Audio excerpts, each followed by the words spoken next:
Hello. So, have you ever tried to tune an old radio?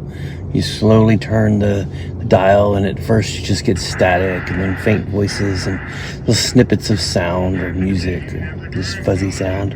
But if you keep tuning, eventually the signal comes through, clear and strong and unmistakable. That's what hearing God's voice is like.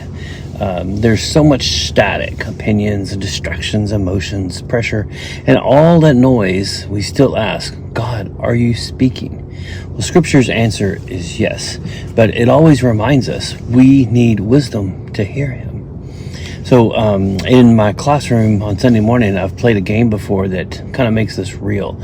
We set up cones as obstacles around the room, and two students are blindfolded. Each has a partner whose job it is to guide them. But the twist is everyone else in the class is yelling fake directions at the same time from the sides.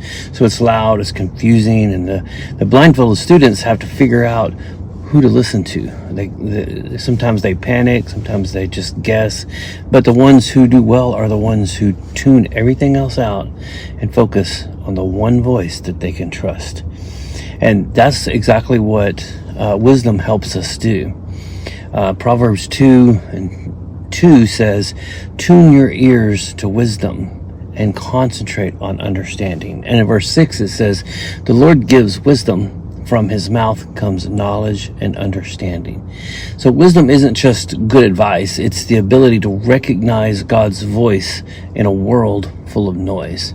It helps us cut through the shouting. It teaches us what to ignore and what to trust. It keeps us from following whatever is loudest.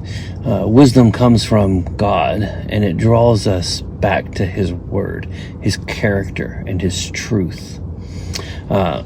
We're all walking around a world that's full of noise, and not every voice should be followed. Wisdom is what sharpens our hearing.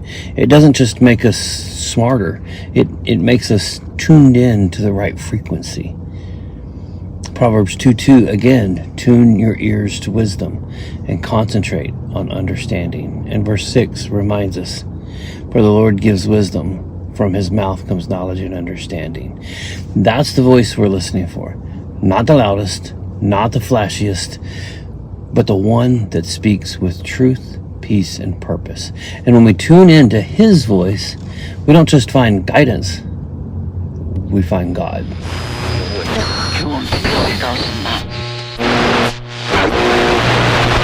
Esa soledad, pero al mismo tiempo en ese momento Jesús nos